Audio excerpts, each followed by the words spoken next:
mentre Bellinelli in avvicinamento.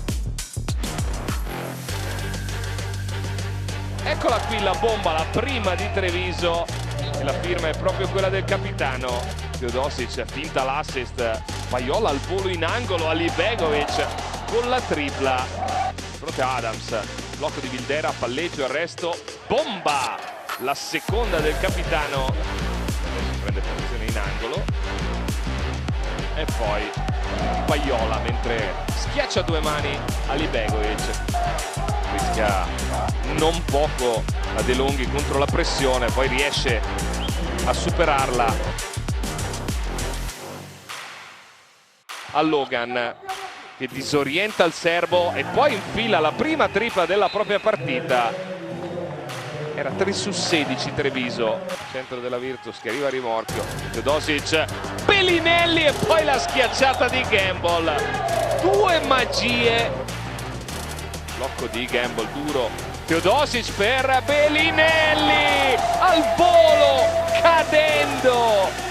Pazzesco.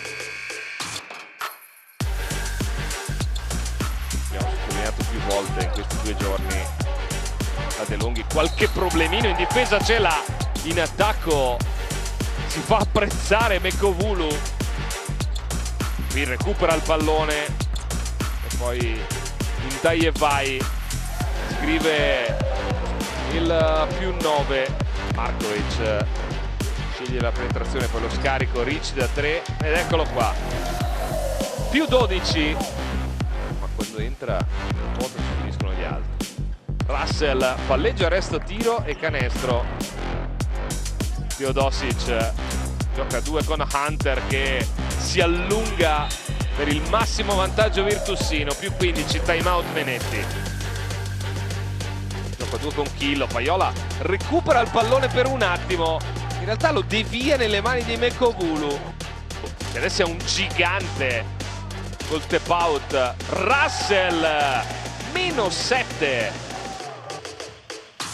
Russell rimane con Teodosic, alza la alley-oop per uno splendido Mekovulu. Sokolowski prende il contatto ma non il fischio. Tripla di Imbro, parità, è proprio l'ex a firmarla. 1 minuto da giocare, +1 e palla in mano Segafredo. Esce Bellinelli, bomba, +4. 3 punti, adesso non ha più time out. Menetti cerca l'anticipo, Markovic recupera il pallone perché il pallone stesso picchia sul piede di Russell. Si porta 2-0 nella serie. 5 punti a separare le squadre. L'ultimo tiro lo prende Imbro e lo sbaglia.